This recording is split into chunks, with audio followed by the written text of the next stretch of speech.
So, you've been playing with generative AI, but does it ever feel like you're just talking to a brick wall? You are not alone. Today, we're going to show you how to turn that brick wall into the most brilliant assistant you've ever had, just by learning the fundamentals of prompt engineering. Oh, we have all been there. You type in what you think is a perfectly clear request, you're expecting something amazing, and what you get back is, well, completely useless. It's so frustrating, right? And it's easy to just throw your hands up and say, this AI is dumb. But what if the problem isn't the AI at all? Because honestly, it's not. The secret to getting these incredible, mind-blowing results, it isn't about finding a better AI. It's about writing a better prompt. The power is literally in your hands. It all comes down to how you ask the question. All right, so let's get into it. Why do these tools so often misunderstand what we want? Well, you've probably heard the old saying, garbage in, garbage out. It has never been more true than with AI. You ask vague questions, you're going to get vague answers. It's as simple as that. I mean, just look at the difference here. Write a story. What is an AI even supposed to do with that? It has nothing to go on. But then, look at the other prompt. Write a funny story for a 5-year-old about a friendly robot who is afraid of butterflies. See that?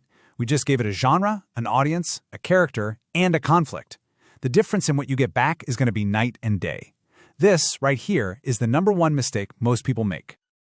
So what's the solution? How do we become better at talking to our AI assistants?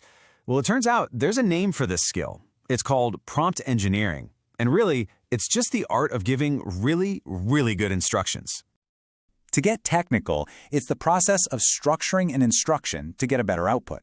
But you should think of it less like coding and more like being a great director. You're giving the AI the context, the motivation, and the specific details it needs to perform at its absolute best and give you exactly what's in your head. You know, this quote from Great Learning just nails it. These tools are absolutely impressive, but they aren't mind readers.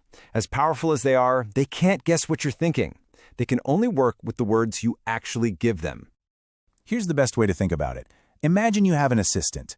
This assistant is a genius, incredibly skilled, but they're also hyper-literal. They will do exactly what you tell them to do, no more, no less. So if your instructions are sloppy, their work is going to be sloppy. The quality of your input directly controls the quality of their output. Okay, that all sounds great in theory, but how do we actually do it? How do we start crafting that perfect prompt? Well, it really boils down to 4 key pillars. Let's break them down. First, and this is the big one, be specific. Give it all the context, details, and constraints you can think of. Second, assign it a role. This is such a cool trick. Tell it to act as a professional copywriter or a travel agent or even a snarky comedian. You'll be amazed at the change in tone. Third, and this might be the most powerful of all, provide examples. Show the AI what you want. And finally, remember this is a conversation. Don't just send one prompt and give up. Iterate, refine your request, and build on what it gives you. Okay, I really want to dig into that third pillar, providing examples, because this is a total game changer. It's so powerful, it actually has a technical name, in-context learning. Basically, you're teaching the AI how to do something new, right there in the moment, just by showing it what to do. It's amazing. This brings us to what people call based prompting. It sounds complicated, but it's super simple. Zero shot just means you give it 0 examples. You're just asking a question cold.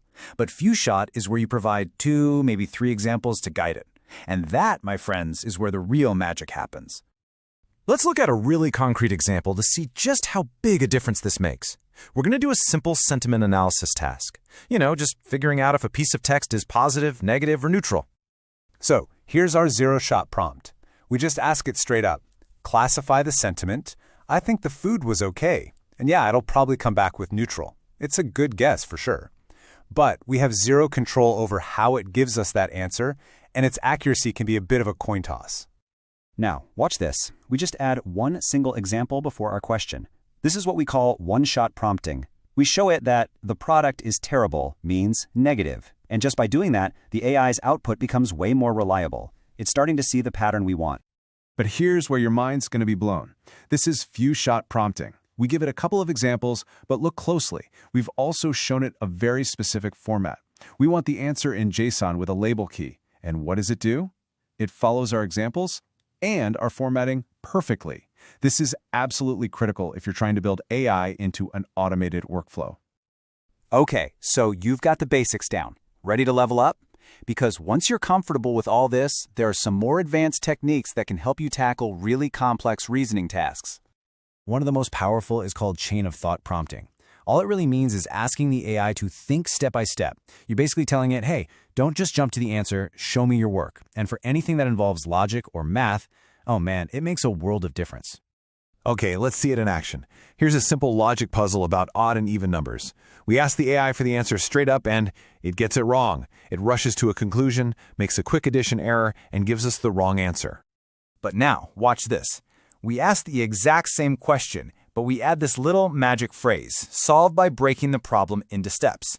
And boom, look at that. It identifies the odd numbers, it adds them up correctly, and it comes to the right conclusion. It's the same AI. The only thing that changed was the prompt. So let's wrap up with your new prompting toolkit. Number 1, context is king, so always be specific. Number 2, tell the AI who to be by assigning it a role. Number 3, show, don't just tell. Use those few-shot examples. And finally, for those tricky problems, ask it to think step by step. You know, this AI is an incredibly powerful instrument. Think of it like a grand piano. Anyone can make noise on it, but it takes skill and practice to make beautiful music. Prompt engineering, that's your music lesson. It's the skill that lets you truly play the instrument. So the AI is right there, waiting. The real question is, what will you compose?